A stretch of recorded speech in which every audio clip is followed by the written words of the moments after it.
गुरुर्देवो महेश्वरा गुरुर्साक्षात् परब्रह्म तस्मै श्री गुरुदेव नमः। तस्मै श्री गुरुदेव नमः। ब्रह्म स्वरूप गुरुदेव के चरणों में कोटि कोटि नमन। श्री योग विशिष्ट की स्थिति प्रकरण में हमारा चल रहा है कि भृगु जी और काल दोनों ने शुक्र से कल मुलाकात की। शुक्र अब उनको पहचान नहीं पा रहा, तो उसने प्रार्थना की कि भगवान आप ही मुझे बताएं कि आप कौन हैं। भृगु ऋषि ने शुक्र को कहा कि तूने अब इतना तप कर लिया है कि तू खुद देख। तो उसने जैसे पीछे देखा शुक्र ने, तो वो पहचान गया कि मैं तो जन्मों जन्मों से भटकता आ रहा हूँ। अब मेरे को कुछ भी इच्छा नहीं है। उसने अपने मंदराचल पर्वत पर पड़े हुए शरीर को भी देखा। तब वो कहने लगा कि अब मुझको कुछ इच्छा नहीं है। यद्यपि हे उपाध्याय, मुझको कुछ करना ही नहीं रहा, ना कुछ लेना है और ना ही कुछ देना है। अब वो देख रहा है कि ये नित्य तो चलती आई है, ये सारी वासना के कारण मैं भटका हूँ। जो बोधवान है वो प्राकृतिक आचार में विचरते हैं। इसका मतलब मैं थोड़ा फिसल गया, वासना में फिसल गया। अब जिनकी जैसी इच्छा हो वो वैसे करें, क्योंकि अब दोनों रास्ते देख लिए हैं, एक संसार वाला भी और जो अब ये तप करने बैठा था तप वाला भी। सता तप नाम इसका अब बड़ा था। बोधवान उसी आचार को ही अंगीकार करते हैं जिसके उनकी आगे की यात्रा होती है। वो इस स्वप्न संसार को अंगीकार नहीं करते, इससे अपने प्राकृतिक आचार को ग्रहण करके वो व्यवहार में विचरते हैं। अब शुक्र जी ने यही निचोड़ निकाला। आज हम आगे करते हैं। यहीं पे 14वां सर्गा हमने कल समाप्त किया था।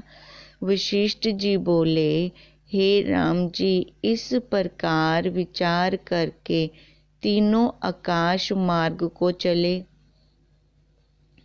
और शीघ्र ही मेघमंडल को उल्लंघ के सिद्धों के मार्ग से मंदराचल पर्वत पर स्वर्ण की कंदरा में पहुँचे। और पूर्व शरीर को देख शुक्र ने कहा, हे तात, मेरे पूर्व शरीर को देखो जिसे तुमने बहुत पालन किया था, जो शरीर को पूर्व सुगंध से सुशोभित था और फूलों की शैया पर शयन करता था, वह अब माटी में लिपटा पड़ा है और सूख गया है। जिस शरीर को देख के देव स्त्रियां मोहित होती थी और कंठ में मुक्त माला ऐसी शोभित होती थी मानो तारों की पंक्ति है, वह शरीर अब पृथ्वी पर गिर पड़ा है। नंदन वन में इसने अनेक भोग भोगे हैं और आत्म रूप जान के इसको मैं पुष्ट करता रहा। किसको पुष्ट करता रहा? शरीर को। और वह अब मुझको भयानक भासता है। जो शरीर देव अंगनाओं से मिलता और रागवान होता था, वह अब उनकी चिंता में सूख गया है। जिन जिन विलासों को चाहता था उनको वह करता था और अब वही चित्त से रहित महाअभागी हुआ धूप से सूख गया है और महाविकराल भयानक सा भासता है। जिसको मैं आत्म रूप जानता था, उसमें अहंकार से विलास करता था और जिसमें फूल कमल पड़ते और तारागण प्रकाशते थे, उसमें अब चींटियां फिरती हैं। जो शरीर द्रव स्वर्णवत सुंदर प्रकाश रूप था, वह अब धूप से सूखा भयानक भासता है और सब गुण उसको छोड़ गए हैं। अब देखो, ये शुक्र जी ने निचोड़ निकाला है। अब ये निचोड़ भी उन्होंने कब निकाला है? अब पहले अपनी वासनाओं की पूर्ति की। अब वासनाओं की पूर्ति से जब उन्होंने देखा कि कोई सार नहीं निकला, फिर उनको वैराग्य हुआ, फिर वो तप करते रहे। ऐसे उन्होंने कितने जन्म व्यतीत कर दिए। जब एक जन्म में शुरू से ही उन्होंने तप किया और उनका नाम सतत तप पड़ा कि वो सतत तप करते रहे बचपन से ही, फिर जाके तप के प्रताप से उनमें वो विद्या अर्जित हुई। और भृगु जी और काल भी तभी उसी ही जन्म में उनको आकर प्राप्त हुए। अब देखो, वो अब कैसे कह रहे हैं शुक्र जी कि सब गुण इसको छोड़ गए हैं। अब वो अपने दूसरे शरीर को देख रही हैं जो मृतक शैया पे पड़ा था। मानो विरक्त आत्मा हुआ और विषय से युक्त निर्विकल्प समाधि में स्थित हुआ है। हे शरीर, तू अदृष्टि तन को प्राप्त हुआ है। अब तेरे में कोई शोभ नहीं रहा। अब शरीर तो पहले ही जड़ था। जब ये हम जागृत अवस्था में हैं तो भी ये जड़ है, इसको कुछ नहीं पता। देखो, शब्द कौन ग्रहण कर रही है? कान। अब चाहे वो अच्छे शब्द हैं चाहे बुरे शब्द हैं, कानों को पता ही नहीं है, कान इंद्री को पता ही नहीं है। फिर कौन दुख शोक ले रहा है? हम जब उसके साथ जुड़ जाते हैं तभी ये दुख क्लेश हम ले रहे हैं, ये जीव ले रहा है। अब कह रहे हैं शुक्र जी शरीर को, हे शरीर, तू तो अदृष्टि तन को प्राप्त हुआ है। अब तेरे में कोई शोभ नहीं रहा। शोभ तो पहले भी नहीं था। अब चित्त रूपी बेताल तेरे में शांत हो गया है और आने जाने से रहित विश्रामवान हुआ है। अब ये पहले भी नहीं कहीं आता जाता था, ये अपने आप कुछ भी नहीं कर सकता था। ये चित्त रूपी बेताल। अब चित्त रूपी बेताल किसको कहा? उस जीव को कहा जिसने इस शरीर को मैं मान रखा था। कहते हैं वो अब जब नहीं रहा तो ये शरीर तो वैसे का वैसे ही पड़ा हुआ है नीचे। सब कल्पना तेरी नष्ट हुई और सुख से तू सोया है। चित्त रूपी मरकट से रहित शरीर रूपी वृक्ष ठहर गया है और अब अनर्थ से रहित पहाड़ की न्यायी अचल हुआ है। पहले भी ये शरीर कुछ नहीं करता था। मरने के बाद जब वो चित्त रूपी बेताल बाहर चला गया तो भी ये कुछ नहीं करता। फिर इस शरीर को मैं करके हम क्यों जन्मों जन्मों से भटक रहे हैं? कभी हमने विचार किया? ये मैं की उपाधि से माँ बन गए, पत्नी बन गए,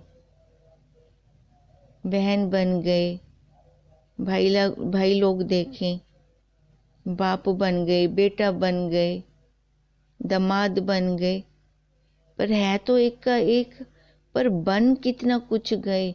जो बनेगा सो बिनसेगा और बनने में ही सारा दुख है, सारा अनर्थ है। ये कब समझ आती है?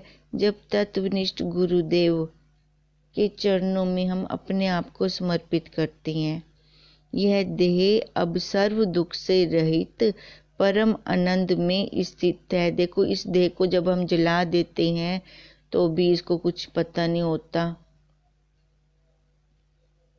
जिंदे व्यक्ति को जलाएं तो देखो वो कितने चीखे मारता है, और जब इस देह को जलाते हैं तो ये कुछ भी नहीं बोलती, चुपचाप जल जाती है।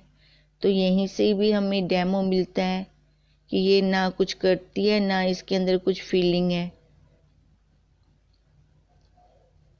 ये तो एक जैसे मंदिर की बारियां होती हैं, वो दिया अंदर जल रहा हो तो प्रकाश उन बारियों से आ रहा होता है।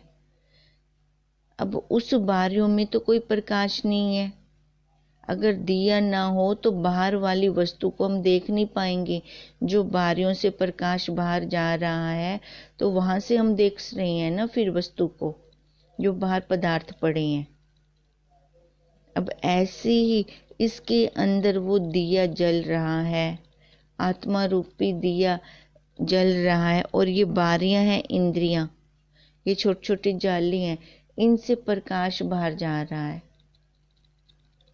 और उस प्रकाश में हम ये सारा कुछ देख रहे हैं।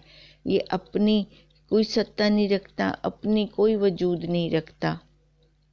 यह देह अब सर्व दुख से रहित परम आनंद में स्थित है। हे साधो, सब अनर्थों का कारण चित्त है। जब तक चित्त शांतिमान नहीं होता तब तक जीव को आनंद नहीं मिलता। जब अमन शक्ति पद को प्राप्त होता है तब महा आदि व्याधि जगत के दुखों को तर के विगत परम आनंद को प्राप्त होता है। अब क्या कह रही हैं? ये अनर्थों का कारण क्या है? अनर्थों का कारण चित्त है। जब तक चित्त शांतिमान नहीं होता, शांतिमान मतलब वासनाओं से, इच्छाओं से वो खाली नहीं होता, तब तक जीव उस आनंद को नहीं पा सकता। जब अमन शक्ति पद को प्राप्त होता है, जब उस शांति को पाता है, तब माँ आदि व्याधि जगत के दुखों को वो तर जाता है और परम आनंदित होता है। राम जी ने पूछा, हे भगवान, सर्व धर्मों के वेता भृगु का जो शुक्र पुत्र था, उसने तो अनेक शरीर धरे थे और बहुत भोग भोगे थे, तो भृगु से जो शरीर उत्पन्न था, तिसको देख बहुत सोच क्यों किया? अब शोक हुआ था ना शुक्र जी को, जो उन्होंने देखा था, जो उनका वो शरीर वहां पड़ा हुआ था। तो राम जी का क्वेश्चन ये है कि वो तो कितने ब्रह्मवेता भृगु के पुत्र थे शुक्र। अब उसने जितने भोग भोगे, जितने उसने शरीर धरे, तो उनको देखकर जो भृगु का जो शरीर उत्पन्न हुआ था, भृगु से मतलब जो भृगु के पुत्र वाला शरीर था, जिसको देख के फिर उनको शोक क्यों किया? शोक क्यों हुआ उनको? और देहों का चिंतन क्यों ना किया? पहले ही शरीर में उन्होंने उसको शोक क्यों ना हुआ? और देहों का चिंतन उन्होंने क्यों किया है? इसका क्या कारण है? वशिष्ठ जी बोले, हे राम जी, शुक्र की संवेदन कलना जो जीव भाव को प्राप्त हुई थी, सो कर्मात्मक होकर भृगु से उपजी। अब शुक्र जी के पिछले जन्म के कर्म थे, उनकी प्रारब्ध थी, और वो कैसी उनकी चित्त की संवेदना थी? जीव भाव वाली, मैं मेरे वाली। देखो, जीव भाव वाली थी। अभी उनकी प्रारब्ध शेष थी जो उन्होंने तप करके काटनी थी, पर माया ने उनको पहले फंसा लिया। वो जाल में, माया के जाल में फंस गए। भृगु के शरीर से पुत्र रूप में उत्पन्न हुए, तो वहां पर उन्होंने थोड़ा सा तप करना था कि वो आगे निकल जाते, इतनी यातनाएं ना भोगते, इतने शरीरों से घूम घूम कर ना आते। पर वहां पर वो माया के जाल में फंस गए, क्योंकि वो जीव भाव, वो कर्मात्मक रूप से वहां आए हुए थे। सुनो, आदि परमात्म तत्व से चित्त कला फूरकर भूताकाश को प्राप्त हुई। अब जब ये एक जीव ने देह त्यागी तो वो परमात्मा की फैक्ट्री में गई। अब परमात्मा की फैक्ट्री में जाकर फिर उसका रिसाइकलिंग हुआ, फिर वो कर्मों के अनुसार वो भूताकाश किसी न किसी आकार में आ गई।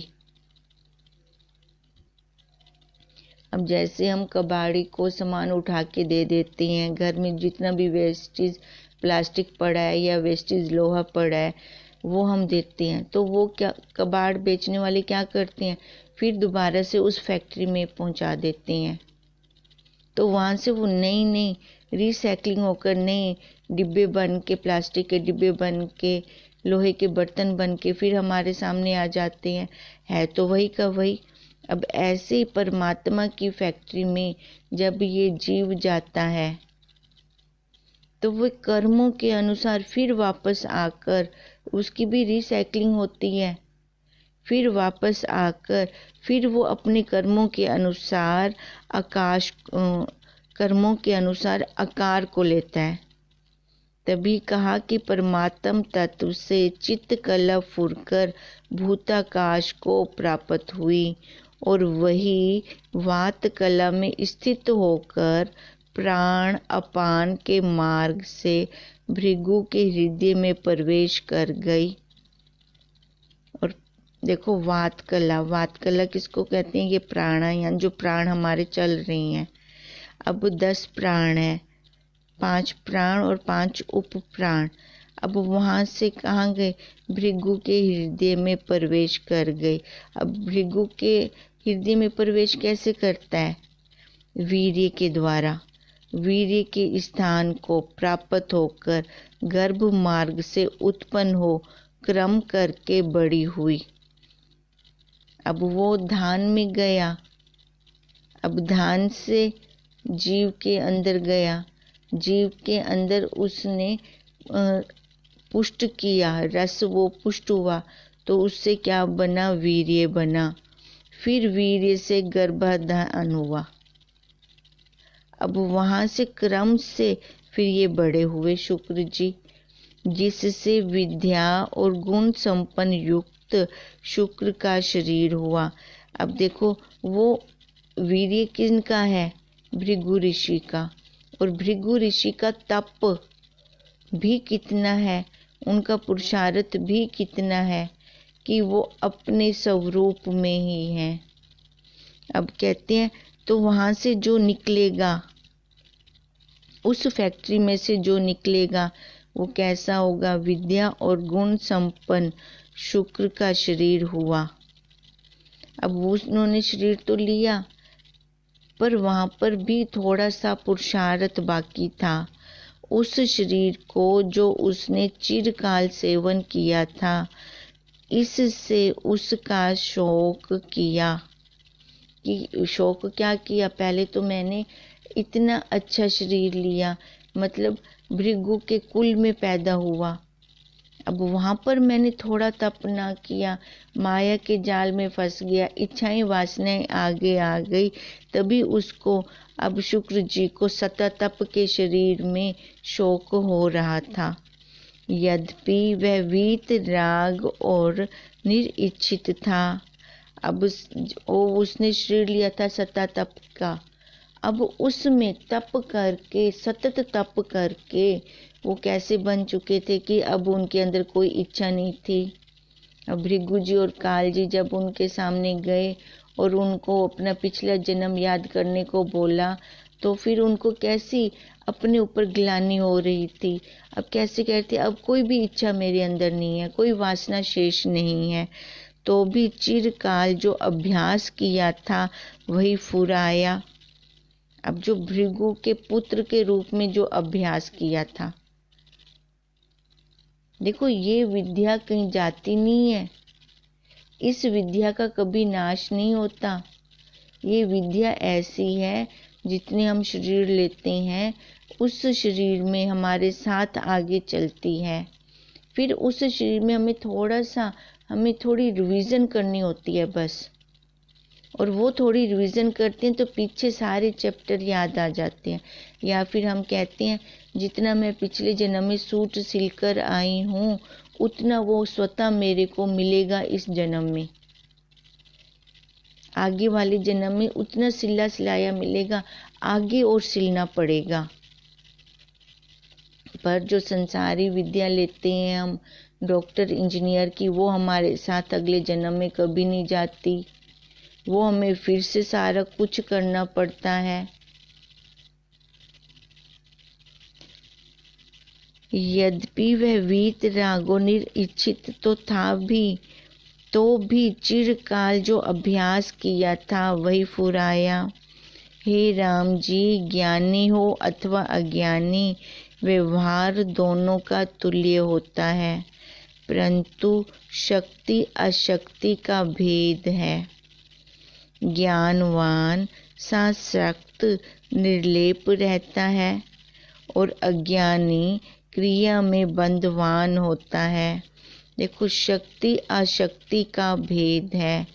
अब शक्ति अशक्ति किसको कह रहे हैं? ये जब हमने आकार ले लिया, आकार के साथ व्यवहार है ही है। अब जो भी आकार लेते हैं तो व्यवहार करेंगे। देखो, और आकारों में बुद्धि विकसित नहीं है इतनी, वो खाली खाने पीने तक की है, वो भोग योनियां उन्होंने भोगना है, उससे ज़्यादा उनकी बुद्धि विकसित नहीं है। पर मनुष्य की बुद्धि स्वतंत्र है, क्योंकि वो भोग भी भोगेगा और आगे उसकी मर्जी है, वो उसको खाए चाहे ना खाए।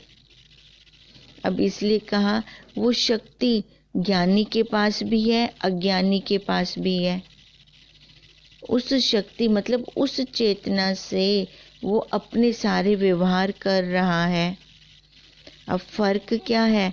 जो ज्ञानवान है, देखो जो ज्ञान में है तो वो व्यवहार तो सारा वैसे का वैसे ही करेगा जैसे अज्ञानी कर रहा है, पर उसके अंदर दृढ़ता ये होती है कि मैं सतचित आनंद रूपों में आत्मा हूँ। किसी भी आकार से व्यवहार करने से पहले वो उसमें अस्थि के दर्शन करता है। अब अस्थि के दर्शन वो तब कर सकता है जब अपने आप में वो अस्थि को देखता होगा। तभी कहते हैं ना, जिस भी आकार से व्यवहार करना है पहले उसमें अस्थि को देखो, पहले उसमें अस्थि को देखो। अब अस्थि को देखेंगे, उस ब्रह्म को देखेंगे, उस परमात्मा को देखेंगे तो उसके साथ व्यवहार बहुत सुंदर होगा। वहाँ पे राग द्वेष से रहित का व्यवहार होगा, फिर वो जीव फंसेगा नहीं वहाँ पर। और अगर वो उसमें पहले अज्ञान काल में देखो, हम अस्थि के दर्शन नहीं करते थे तो हम वहाँ फंस जाते थे। जिसके साथ राग होता था उसको देख के खुश होते थे, जिसके साथ द्वेष होता था उसको देख के मुंह सड़ा जाते थे, या देखते हुए भी इग्नोर कर जाते थे, साइड से निकल जाते थे। अब ये ज्ञानवान, ये दोनों ने क्रिया कैसे की? पीछे चेतन थी, वो शक्ति थी, तभी तो ये क्रिया हुई। ज्ञानवान असक्त निर्लेप रहता है, वो सारा व्यवहार करते हुए भी बंधन में नहीं आता, और अज्ञानी क्रिया में बंधवान हो जाता है। हे ज्ञानवान मोक्ष रूप है। अब जो ज्ञानवान है, क्योंकि वो असंग है, देखता हुआ व्यवहार कर रहा है, वो भोग नहीं रहा, वो छूटा छुटाया है, तो वो कैसे है? वो मोक्ष रूप है। और अज्ञानी दरिद्र है, गरीब है, भिखारी है,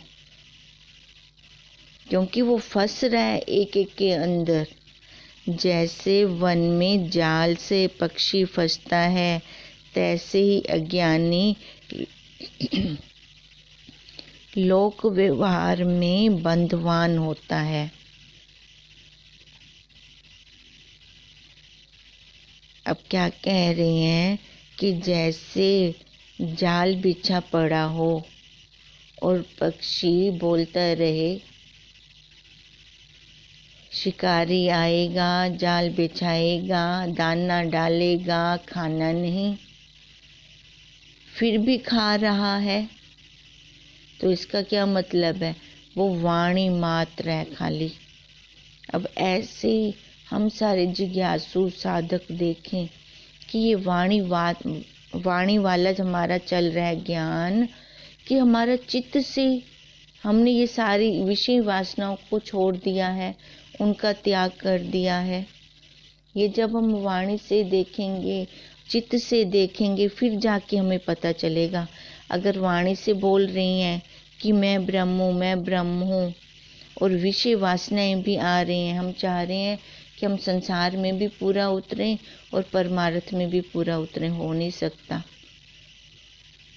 वो माया हमें कहीं ना कहीं, माया तो एक छोटा सा छिद्र देखने को तैयार बैठी है, कहाँ से मैं अंदर जाऊं? छोटा सुई जितना छिद्र भी होता है ना, वहां से अंदर आके अपना काम कर जाती है, हमें पता नहीं चलता। अब कैसे शुक्र जी कितने महान ज्ञानी के घर पैदा हुए, खुद भी उनका अपना ज्ञान है, विद्यावान है, फिर भी वो वासना में कैसे उस अप्सरा के पीछे चल दिए। कितने जन्म, कितने युगों तक फिर भटकते रहे। फिर जाके जब उनको सोजी आई सत्ता तप के शरीर में, फिर उन्हें कितनी विक्षेपता हो रही है, अपने ऊपर ग्लानि हो रही है। अब इसलिए कहते हैं कि इसके लिए हमें तत्वनिष्ठ गुरु की जरूरत है। इस संसार से छूटने के लिए, मोह माया से छूटने के लिए हमें कोई तत्वनिष्ठ गुरुदेव चाहिए, जो सीधा हमारे ऊपर डंके की चोट से हमें जगाए। देखो, इसलिए ज्ञानवान मोक्ष रूप है, वो बंधन में नहीं आते, और जो अज्ञानी है वो दरिद्र है। और वो कैसे हैं? जैसे वन में जाल बिछा पड़ा है और जिसमें पक्षी फंस जाता है। अब ये जाल कौन सा है? वन क्या है? वन ये संसार, सबका अपना अपना संसार ये वन है। और जाल क्या बिछा हुआ है? मोह माया का जाल बिछा हुआ है। मोह माया कहाँ होती है? परिवार के अंदर होती है। बच्चों में मोह जाग गया, पति में मोह जाग गया, घर परिवार में मोह जाग गया। जिसको हमने इतनी चित्त से बनाया कोठी को, उसको छोड़ के कैसे जाएं? अपने बैंक बैलेंस को छोड़ के कैसे जाएं? पर एक साथ के साथ ये भी सत्य है कि ये जीव सब कुछ जिसके पीछे भागता रहता है जीवन भर, उसको यहीं छोड़ के ही जाएगा। उस टाइम वो बोल नहीं पा रहा वाणी से, वाणी उसका साथ नहीं दे रही, पर वो अपने बंधुओं को कैसे देखता है कि वो इसके दे दें जो इसने जोड़ा है, क्योंकि उसकी आसक्ति वहां फंसी पड़ी होती है। वो इसको वो चाह रहा होता है सामग्री, वो सारी मेरे को दे दो, पर वाणी से नहीं बोल पाता। और उसके परिवारजन क्या सोच रहे होते हैं, इसको अब कब ये जल्दी मुक्त होए, हम अपने काम धंधों पे जाएं। अब उस टाइम वो जीव की क्या बीतती है, उसको पता तो चल रहा होता है। ये डॉक्टर से बार बार टाइम पूछ रही हैं। फिर उस टाइम वो कुछ कर भी नहीं सकता। अब इसलिए कह रहे हैं वन में जाल से पक्षी फंसता है, हम भी वैसे मोह माया में फंस रही हैं। ये माया रूपी जाल हमारे आगे बिछा पड़ा है। ये पक्षी के रूप में, मोह रूपी पक्षी के रूप में ये जीव उसमें फंसता है। तैसे ही अज्ञानी लोक व्यवहार में बंधवान हो रहा है। अब व्यवहार जैसे ज्ञानी करता है तैसे ही अज्ञानी करता है। हम देख कर नहीं बता सकते कि ये ज्ञानी है कि अज्ञानी है, क्योंकि ज्ञानी भी वही व्यवहार कर रहा है और अज्ञानी भी वही। अब ज्ञानी गृहस्थ में अपने बच्चों की पालना, घर परिवार की देखभाल करना, वैसे का वैसे कर रहा है, पर अपने उसके मन के भाव अलग होंगे। उनसे वो छूटा छुटाया होगा, वो देख रहा होगा, जान रहा होगा, हर क्रिया को वो देख रहा होगा, उसका कार्यक्रम चल रहा होता है ज्ञानी का। अब ये कार्य, उस कार्य को देखना है। जो अज्ञानी होता है, देखो उसका क्रियाक्रम होता है। ये डिफरेंस है, क्योंकि उसकी क्रिया ही आगे उसका क्रम बन जाती है, फिर उसको फिर लेकर आती है, फिर जन्म पे जन्म, जन्म पे जन्म, जन्म पे जन्म, जन्म कर्म, जन्म कर्म, जन्म कर्म, ये चल रही हैं। हम गुरु वंदना में भी बोलते हैं जन्म कर्म निवारणम। अब ऐसे गुरुदेव हमारे जन्मों और कर्मों का निवारण करते हैं। तभी शिष्य उनको तस्मै श्री गुरुवे नमः बार बार उनके चरणों में अपने सिर को झुका रहा है। नहीं तो वो क्यों झुकाए अपने सिर को? क्योंकि उसने वस्तु पाई है। अब वो वस्तु जो उसने पाई है उसका बखान नहीं कर सकता। और अज्ञानी जो वासना रहित, देखो जो अज्ञानी है वो बार बार शरीर लेकर आएगा, और जो वासना से रहित है वह निर्बंधन है, वासना सहित बंधन है। इससे वासना मात्र भेद है। ओम ओम ओम। हम अपनी वासनाओं के कारण बार बार शरीर ले रहे हैं और बार बार हमारा जन्म हो रहा है। अब यहाँ से युक्ति से मुक्ति होगी। हरि ओम तत्सत, हरि ओम तत्सत, हरि ओम तत्सत।